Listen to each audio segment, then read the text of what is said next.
In this quick video, I'm going to show you how to remove background in CapCut photo. If you found this video helpful, then please consider subscribing my channel to help me reach 1000 subscribers.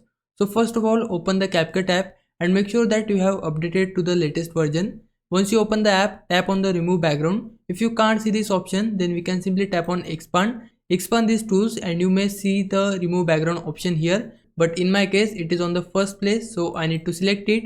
Once we select it, select your image now, which background you want to remove. So I want to remove background of this image, so I'll select it and then tap on edit, and after that it will automatically start removing your image background. And once the process is complete, you can see the selection here. If you want to make any changes to your background, then we can do it by selecting the brush and choose it or remove the background according to you. And we can also hold on this icon to see the difference. You can see the difference here. Now to export that image, we need to tap on export and then it will start exporting the image, and the exporting will be done on your device. You can see the image from your gallery. So you can see the difference here. Now if I was a big help, can you like this video and subscribe my channel. For now, thanks for watching. Bye bye.